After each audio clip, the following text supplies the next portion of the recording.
very happy to have Mr. Bill Shipsey with me today on The Humble Pie. So Bill is a human rights activist, he's a former barrister, an event and artist promoter, and I suppose biggest claim to fame, at least recently, is the fact that you're the founder of Art for Amnesty, which is Amnesty International's global art engagement program. I'm happy to say that I was able to get that complete and concise little bio straight from your Wikipedia page. Yes, I was going to say, it just proves you can read Wikipedia. Well done. Exactly. Very happy about that. So, can I start by firstly thanking you and Hayden and for your contribution to Art for Amnesty's most recent outing. Anyway, cool. It was great. And just the making of Hayden's little passionate piece he's pretty good, you know. You might lose him to Hollywood. I'm barely keeping track of him. Yeah, exactly. He's he had a great line. Freedom doesn't come for free. Yeah, and that's No, we are very happy with that. And the making of film will be good. Some people have seen it, said, actually, it's better than your film. But, you know. Well, yeah, I mean, it's great. You've got, all of those heads of from Amnesty. You've even got Mr. Peter Gabriel himself talking about the track that was made, which was beautiful. I'm very happy that Hayden's part was just after Peter Gabriel. I think that's probably the closest we'll ever get to, Peter Gabriel and Sting and all those. Yeah, it makes me very happy. My inner fanboy is happy. Yeah, I did warm up for Annie Lennox and Bono and Sting on a couple of occasions. I think it's actually better to go before them, but that's my own sort of personal, because you look so crap after them. Just to go back to what was said on that, the making of, which was, freedom doesn't come for free. And maybe it's the kind of thing that you might see on a bumper sticker. It's the kind of thing that can be taken out of context, be seen as a little bit glib. But I'm interested in your own history, your own life as someone who was originally in the legal profession. Then, you made the transition to working with artists, working with human rights in the human rights space. What do you take that little bumper sticker sort of saying freedom doesn't come for free, looking back at your life, how does that apply? I take it very, very seriously. So my engagement with Amnesty and actually with art and Amnesty goes back a very long way. In fact, if we fast forward to the 23rd of August of this year, it will be 44 years since I started my engagement with Amnesty and also with art. But it had also as much to do. I was, I think, 19 at the time, and Joan Baez and her very beautiful sister Mimi, who has since died, were singing Bob Dylan's "I Shall Be Released" outside San Quentin prison, and that was my first Amnesty gig. Now, if the truth be told, it was as much to see Joan Baez and her sister as it was for the human rights engagement. But however, there are many paths to sort of human rights, and as my late great friend Seamus Heaney said, the artist's path to redemption is often sort of a tortuous one.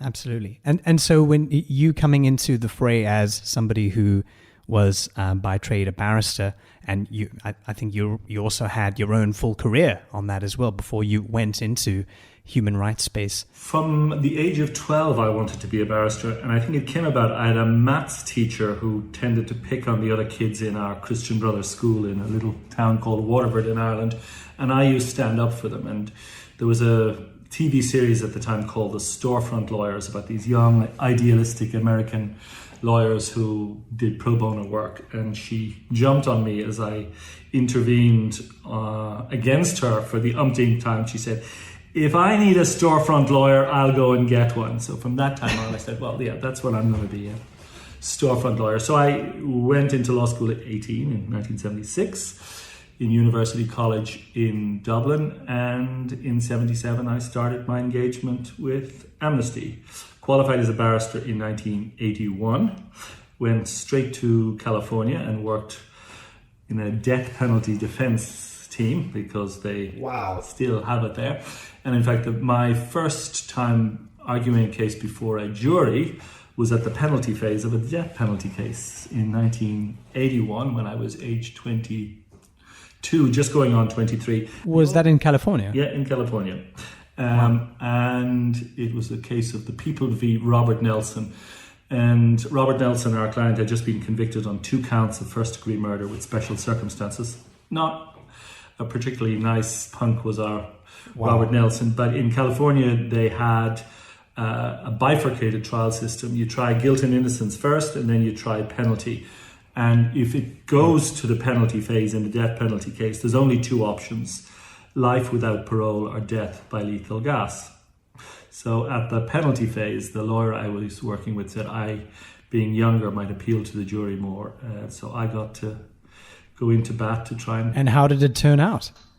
Robert Nelson is still in San Quentin, so he got the lesser life without parole. So he works in the kitchen in San Quentin prison and will be there. All because of the oratory wizardry of a young Irish barrister. Yeah, I think perhaps the jury were more feeling sorry for me rather than the oratory. But you always, when you go to law school, you think maybe my first case will be a drunk driving in the district court. You don't think it's going to be Superior Court death penalty case in Redwood City, California. But anyway. Right at the storefront. Yeah, that's how. And then I went back to Ireland in 82, and I practiced as a barrister for 36 years from 82 onwards. But lots of other activities outside of the law. I was the chair of the Irish section of Amnesty International in the mid-80s. I was on the international board, and then I had a number of other involvements with the Hospice Foundation and the Irish Refugee Council. So I think I suffer from what's called overactive endocrine glands, and that means that although my knees tell me I'm 62, my head tells me I'm still 22. So there's something going wrong there. That's great. Between my knees and my endocrine glands, they're not in sync. Good. Well, yeah. Well, that sounds like an advantage then. I'm interested then. What led you to the sort of the embrace the art side of things? Maybe it was something within yourself. Maybe it was the constant kind of close proximity with other artists. What led to the founding of Amnesty? That came later, but through Joan Baez, I met this. Her political mentor was a political activist called Ira Sandpearl, and he'd been her English teacher first, and then they had campaigned against for civil rights and against the Vietnam War together. And he was a big bibliophile, and through him I got a great love and interest in literature, and particular I would have my heroes would be Albert Camus and Aldous Huxley, and through them sort of the love of the art of literature. But when I came back to Ireland in 1982, we in Amnesty Ireland were the beneficiaries of an art auction to benefit Amnesty, organised by an Irish artist whose portrait of Samuel Beckett is off on the wall there. It's sort of an impressionistic. And Louis Le Brocq and his wife organised an art auction, and they persuaded Francis Bacon to give an oil painting. And the art auction made £140,000, 70,000 of which was this one Francis Bacon. And with that money, we bought our first building, moved from rented premises, and it opened in early 85. And these 4 young, I was going to say brats, maybe I will say brats, but these 4 young brats called Bono, Edge, Larry and Adam showed up at the opening. Yeah, those guys. And I knew sort of who they were, but not an awful lot, about them. They hadn't really broken through in the US at that time, but they came along, and that was their first engagement with Amnesty. And then in 1986, the director of Amnesty USA, a lapsed Irish-American Franciscan priest who had worked in the Peace Corps in Lesotho, in fact, had the idea to organise this music tour, which was the Conspiracy of Hope tour, and for 6 concerts across America, the reformed Police, U2, Lou Reed, Joan Baez, the Neville Brothers came together and sang 6 concerts, and I persuaded Aer Lingus to fly me and my colleague Mary Lawler over to the final concert in Giant Stadium. And that tour across the States, it transformed Amnesty USA. They doubled their membership within about 6 weeks. So you saw, firsthand how art in the form of music could engage people in a way that, cerebral barristers and lawyers talking about the merits of human rights don't really quite cut it in that sort of visceral way. And then in 1987, the year after that, I was elected as a boy in almost short pants. I was 29 onto the International Board of Amnesty. And in 1988, Jack Healy organised the Human Rights Now tour, which was 30 concerts over 6 weeks, which couldn't get into South Africa at the time, so it played in that strong democracy, Zimbabwe. Couldn't get into Chile, so we played in Mendoza in Argentina, but played in Hungary, played in still communist Eastern Europe at that time, and played in Cote d'Ivoire and India and every place in between. And that was Bruce Springsteen, Sting, Peter Gabriel, Tracy Chapman and Youssou N'Dour. Or as my then secretary at the time used to type his name when I dictated it as "used to endure," which phonetically sounded right, but I'm sure... but does no justice to him or his beautiful voice. Yeah. And that was an extraordinary tour. That concert tour played to about 2.5 million people and brought the message of universal human rights to people, who, a lot of people who hadn't heard of it before. So that was really the demonstration of how art and human rights could go hand in hand together.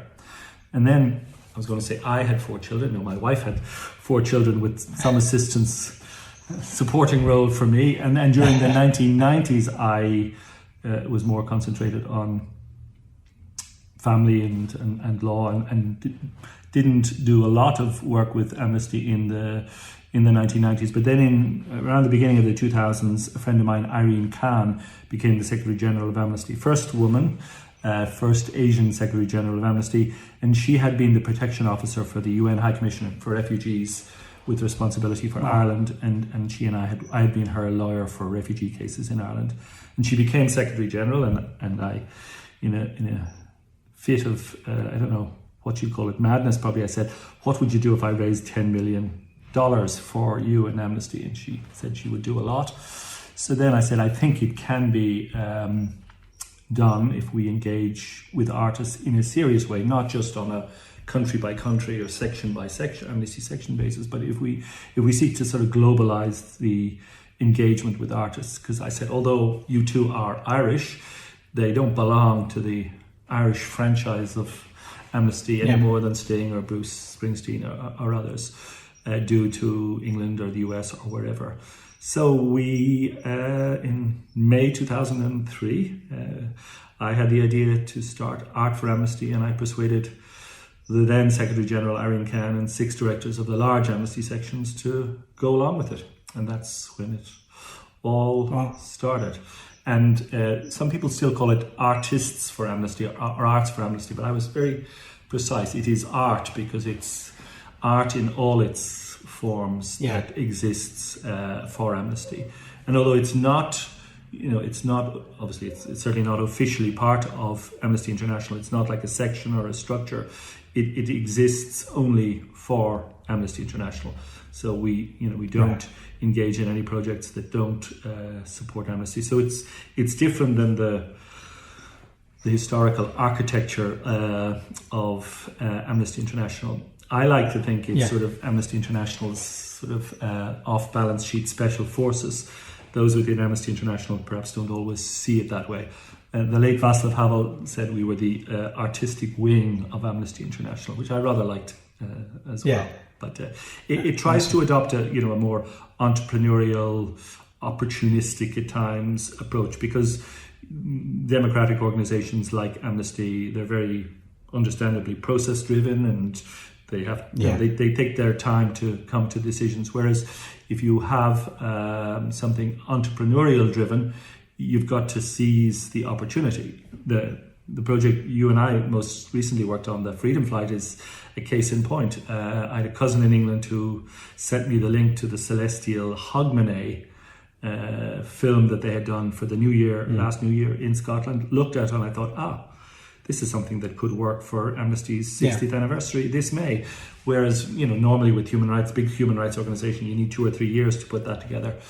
And we didn't have 2 or 3 years, so we... Yeah, it's almost like running it like a small business or a startup, because then you can be a bit more pragmatic. And also, it's not done. It can't really be done in a sort of democratic consultation basis. You have to, I won't say take no prisoners, but you've got to go for it and do it. Now, I try always in everything I do to make sure that, obviously, always it doesn't proceed unless some Amnesty section or the International Secretariat are involved. And in the case of Freedom Flight, the sponsor, as it were, was Amnesty France. And then we had Amnesty in South Africa, Mexico.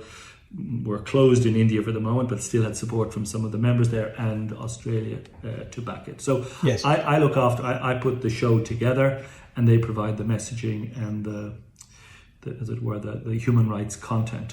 Although for Freedom Flight, it was actually Lake Productions who stole or wrote the best lines, because that Hayden, we're going to sign him up. He's pretty good. Yeah. I'm going to lose him. To Amnesty International. He's the George Clooney of our film, and I hear that Clooney is actually rather worried, but it's good. Keeps him on his toes, keeps him honest. Yeah, well, he's also got a human rights lawyer to turn to, doesn't he? So I'm interested. I've got another question, just going back to the artists as well, but specifically because we're talking about that smaller, kind of more almost entrepreneurial kind of organization that you lead, Art for Amnesty. Surely then there's still some consensus building and some of the getting everybody on board, creating a vision, and making someone who might be thousands of miles away make sure they fly a drone in the right way, or they do something else perhaps with some of the more. Of course there is. But once you decide on a project, there has to be that. But again, just coming back to what we've done sort of most recently. There were 5 film crews, and yours, one of the 5 that coordinated, so well together, and although there were 5 different approaches to the filming under the direction of John Hopkins, in overall direction of John Hopkins in Celestial, who were wonderful to work with, people rolled up their sleeves, and we did for a very... Would you say then that's like a microcosm for how Amnesty works as a global organization, because you kind of need to get everyone on the same page, but regionally each of these actors, each of these representatives kind of need to also be given space to do what they need to do in their own locations, engage with communities. How does that work at that level? I'm going to sound like the barrister I used to be, sort of yes and no. The consensus building in Amnesty takes a lot longer, and Amnesty tends to be more although it's membership based, and all the work is done by the sort of volunteer membership. The research is centralized, and it comes down from above, which in terms of running a big organization with 10 million members and supporters globally, I don't underestimate the sort of challenges. But I do have a concern, which I voice sort of internally, that Amnesty, that there are you run the risk.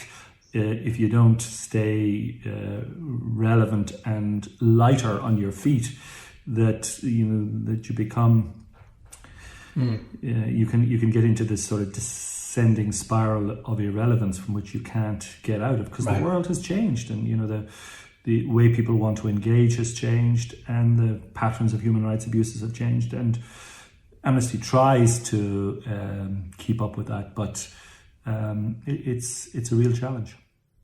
It actually leads on to something I wanted to ask you about, because clearly when you were working with all these artists on these legendary tours, in the 80s and 90s, there was definitely a kind of a heyday of that sort of visibility. You had the fusion of great artists who had their appeal and their world kind of awareness, and then they were great to be able to bring that sort of their audiences to what Amnesty and other organizations are doing. Now, as you've just said, progress is made differently nowadays because of 500 different reasons. How would you say something like Amnesty, or specifically after Amnesty, stays abreast of that and still tries to kind of remain relevant? What's changed and what still works? Yeah, well, the day of the sort of the Live Aid, Live Earth, even Human Rights Now style concert, that's over, and for a lot of good reasons as well. It's not, it is not green to be flying a 737 around the world to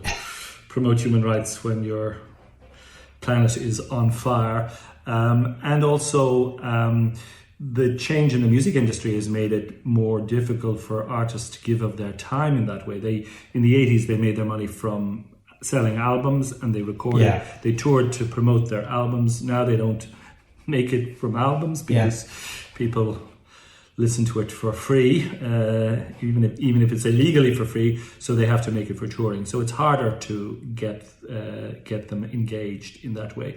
Some of the things sort of we have done since the sort of 80s is we've sort of combined the recording. Like, we've done 2 successful cover version albums. Yoko Ono very generously in 2004 gave us the rights to the post-Beatles John Lennon songs, and we've made over $5 million, and we still make money every year in royalties from that. And then in 2011, Bob Dylan did similar with an 80-track. I don't think you can say album. It's got to be albums. I think it's 4 CDs, or would be the equivalent of 4 CDs, 80 tracks of Bob Dylan covers. Everyone from Miley Cyrus to the late Pete Seeger recorded on that.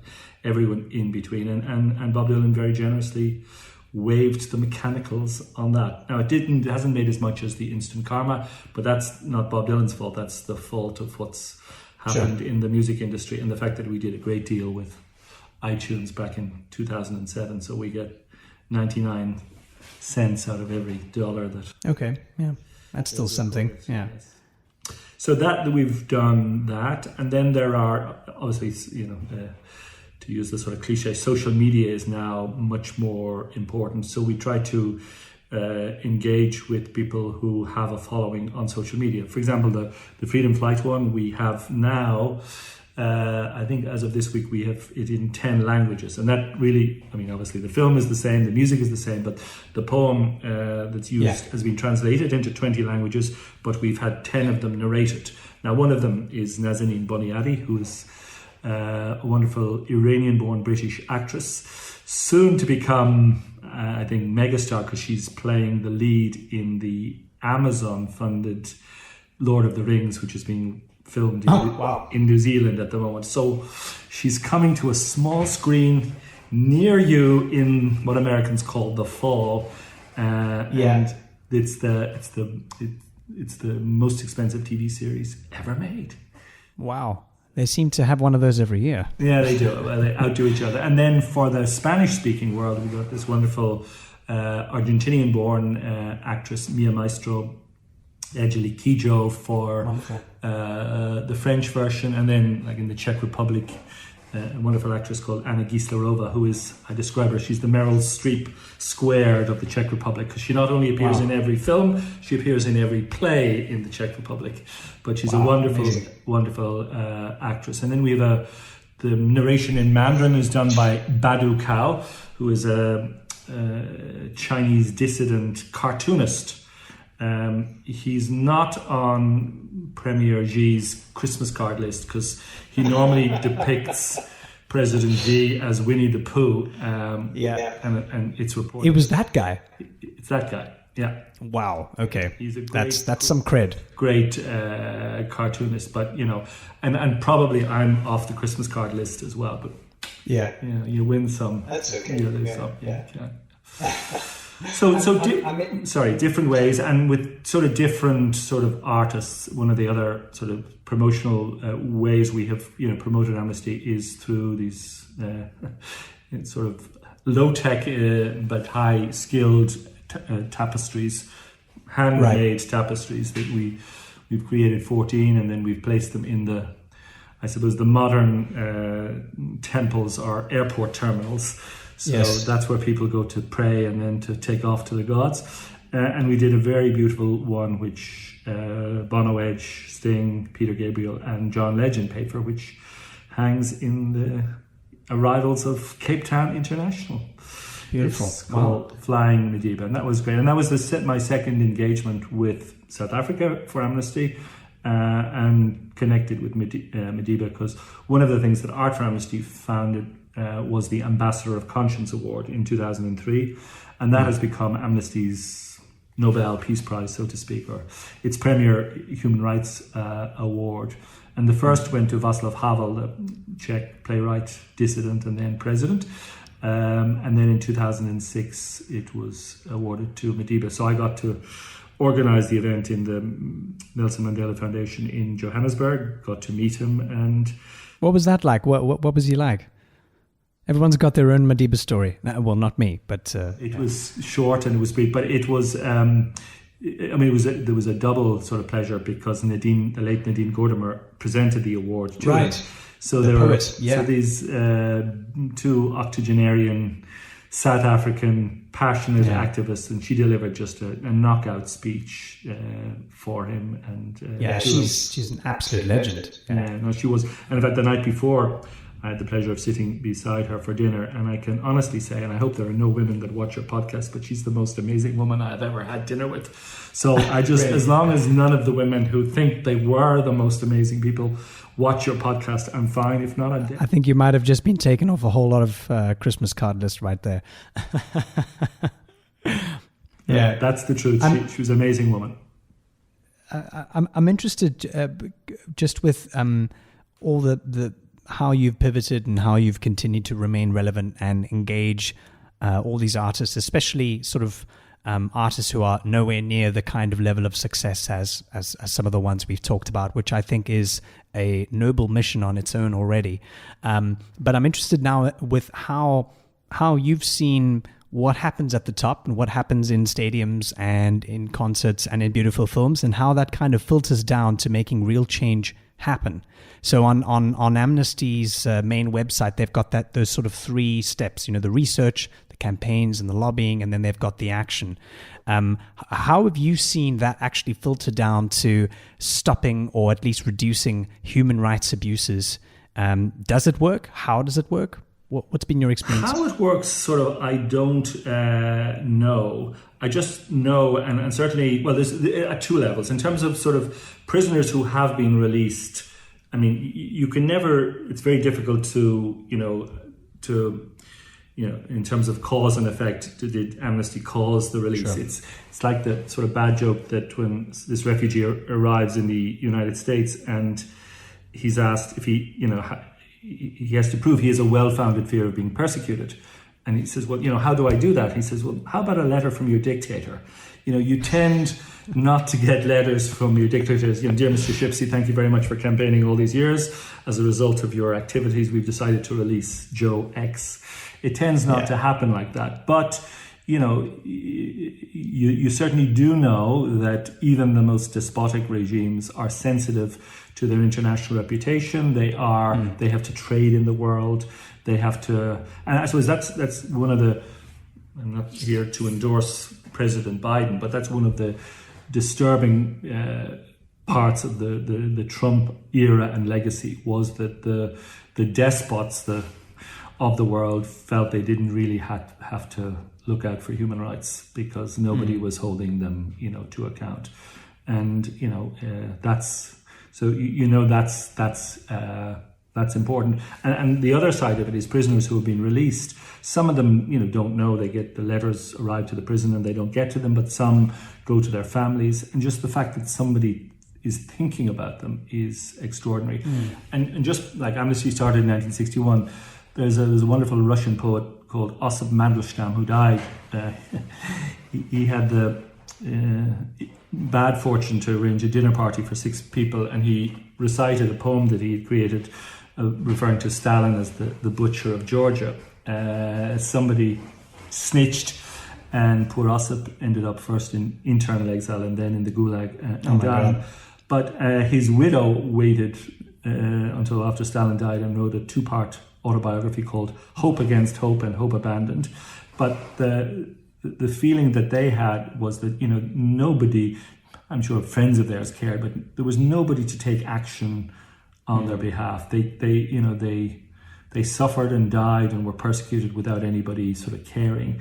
And at least, since Amnesty has been involved, and obviously you can't reach everybody, at least there are lots of people working on behalf of individuals. Yeah. And that was the genius of Peter Benenson, the Amnesty founder, who had the idea to launch what was first known as the Appeal for Amnesty in 1961 on the 28th of May 1961, but just that he would get individuals to write individually to governments to appeal on behalf of individuals. And it's something that's always appealed to me about Amnesty, is that it's very individual focused. It's not ideologically driven. I mean, obviously there are right-wing governments think we're leftists, and there are leftist governments think we're rightists.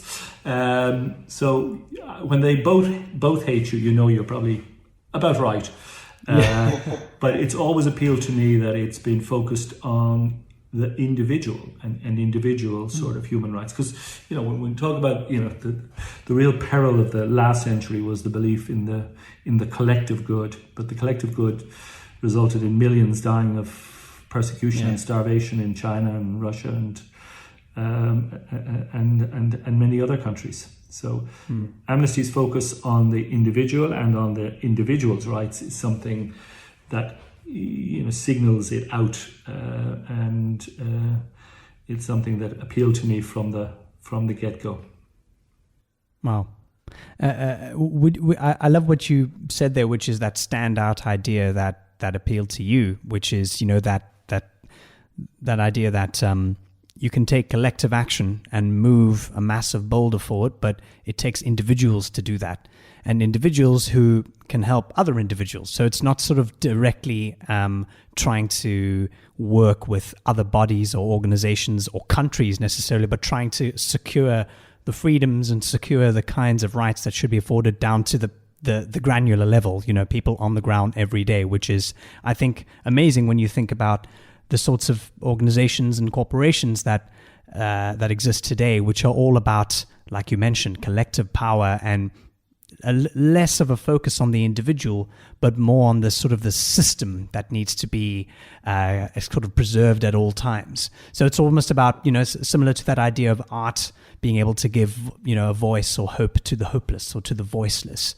Yeah, it does. And the other, I suppose, good development in Amnesty in the last sort of 10 years, and not without sort of teething pains, was the decision to sort of decentralize from London and to form regional hubs, 3 in the Americas, 3 in Africa, and 3 in Asia. So you have, the research and lots of the campaigning for Southern Africa being directed from Johannesburg and not London. And that's enormously significant. Not just because, when you're closer to the ground, you're reading the local papers and you've a better chance of being informed, but in terms of the talent pool that you have access to, if you're in New York or London or someplace like that, you obviously have all work permits and everything to overcome. So you tend to have a more sort of a less diverse pool of people to work with. Yes. That's been enormously important. But specifically in terms of what art and artists do, it's not just the sort of obviously the celebrity ones, when Sting tweets or put something on his Facebook, or Peter Gabriel or Bono or Edge. It's enormously important because others listen to them and follow them. But it's also something about the sort of nature of art and the nature of good art, and how much it is part of the best part of the human condition. It's the excellent part of us. And my hero of, well, obviously there are literary heroes that I'd never met. I never met Beckett, I never met Camus, never met Huxley, but Seamus Heaney, the late Irish poet, was a dear friend until he died all too young in 2013, and he wrote what is Amnesty's poem anthem from the Republic of Conscience. But he also spoke about the role of art and the ability of art to change minds and to really have that impact in a way that laws and arguments about the rights of human rights can't. Mm-hmm. I love that. It's almost as if what you mentioned, the best part or the most, that kind of raw creativity that is in art that can appeal to each of us. The best part of the human condition is something that can be used to combat some of the worst parts of the human condition or the worst types of behavior. Now, whether or not that, provides the kind of macro change that everybody always wants to see, that's for history to decide, I suppose. But with a focus on the individual and trying to get progress done on a day-to-day basis, I suppose that's more doable. It is. The only thing is, there's another of my sort of literary heroes is Tolstoy, and one of the things I remember most about War and Peace was Pierre, who was the protagonist and heroes.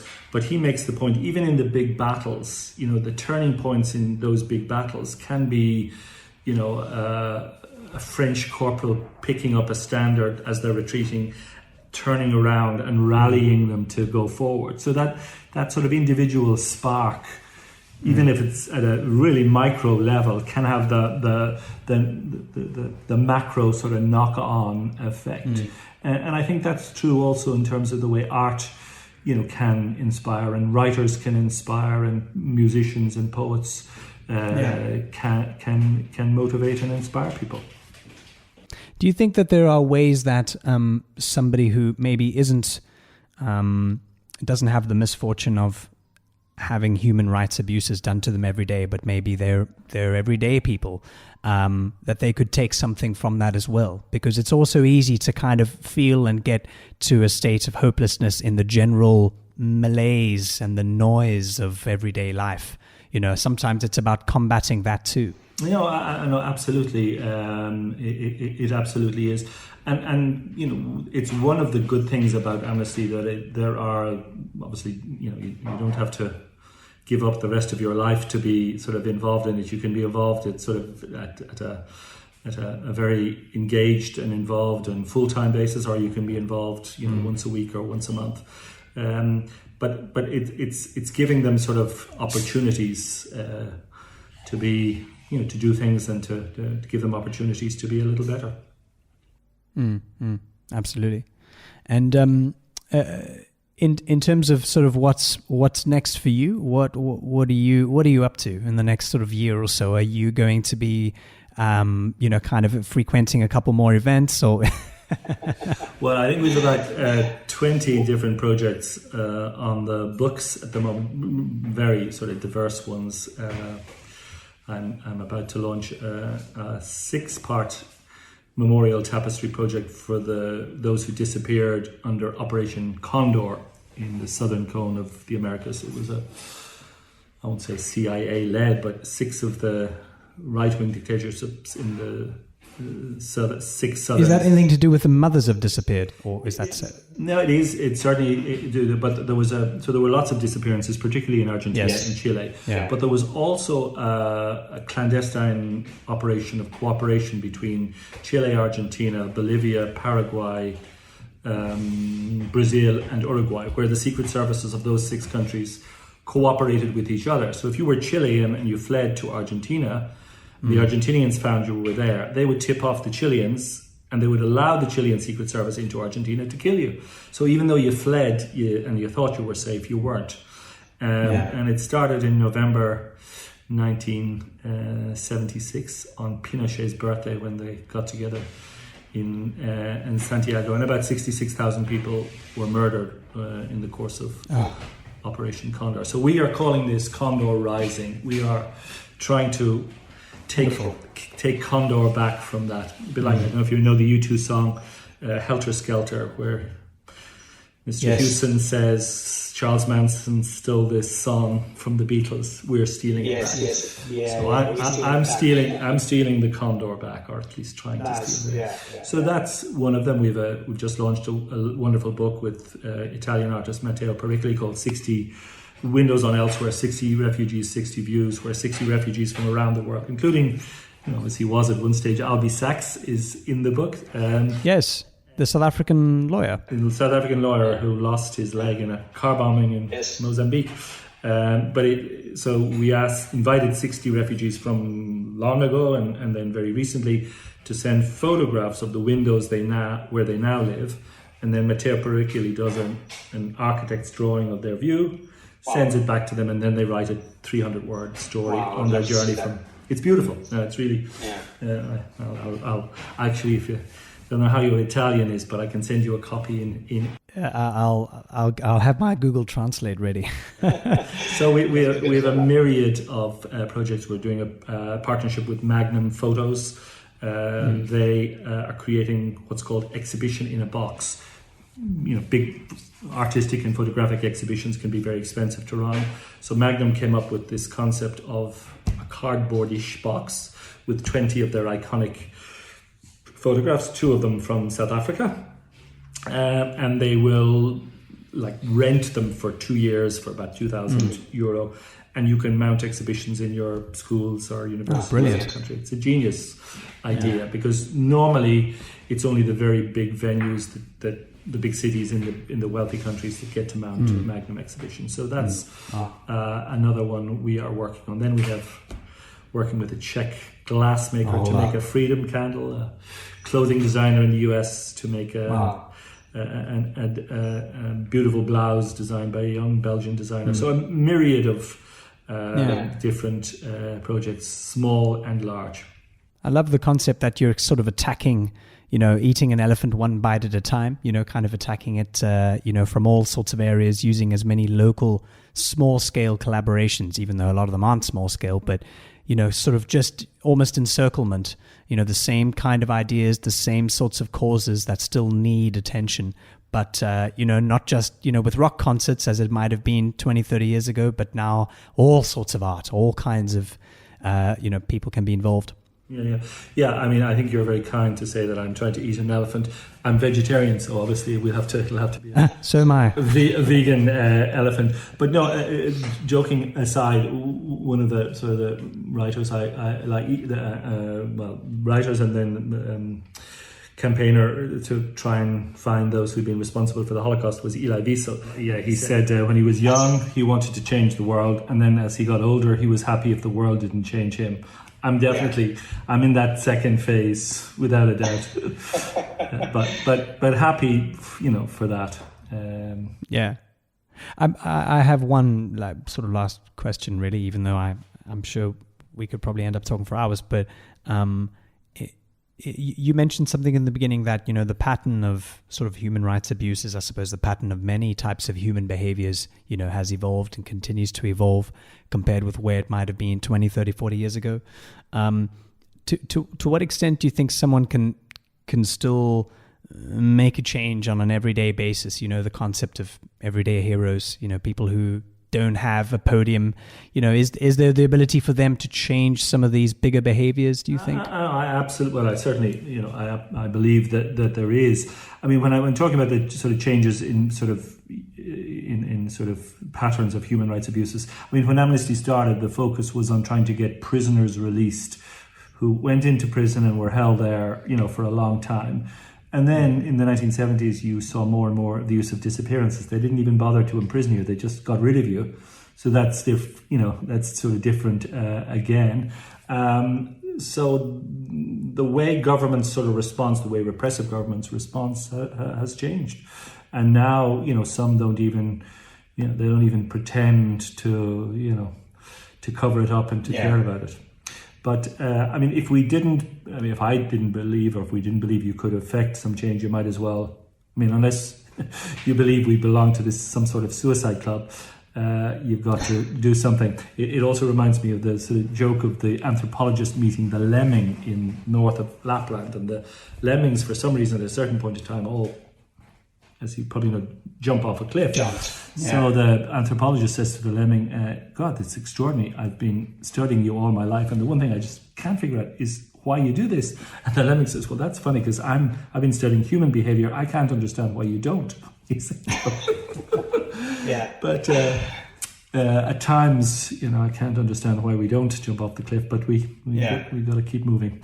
We got to push that rock up the hill, like Sisyphus said. And I've mentioned sort of Camus before, so my Desert Island book would be Camus' The Plague, but he wrote a wonderful essay, a series of essays in a book called The Myth of Sisyphus. Yes. And he talks about the death penalty and other. But at the end of The Myth of Sisyphus, he has this wonderful line. Now, it's a lovely line. I'm not sure I buy it completely. He says, "The struggle to the top is enough to fill a man's heart. We must assume that Sisyphus is happy." I think I'm sure it's right that, the struggle to the top can fill your heart. I'm not sure Sisyphus is very happy. Mixing toil and... it reminds me of sort of Václav Havel's favourite line, which was, "Truth and love shall prevail over lies and hatred." And again, I believe that, but I just wish he would have told us when. Is it tomorrow, or do we have to wait a millennia for this? I'm sure you're right, Václav, but when? Tell us. Tell us, please. Well, it's been really, really wonderful to talk to you. I hope you'll have a chance to come back sometime and keep us up to date with what you're up to, what some of the big changes might be, in the coming years for Amnesty, and hopefully that mission of slowly making some improvements to the human condition continues to go strong. I'd love to come back and talk at any time. My compatriot with the other B initial, Mr. Houston from U2, did an op-ed in the New York Times. He said the English like to be respected, the French like to be envied, he said the Russians like to be feared, he said Americans like to be loved, but we Irish, we just like to be listened to. So, you can have me back anytime. We just like to be listened to. Absolutely. And thank you again for Lake and your contribution and Hayden's to our Freedom Flight film. You were stars in it, and I hope we get to work together again. We have to find some excuses. Thank you very much, Alex. Bye.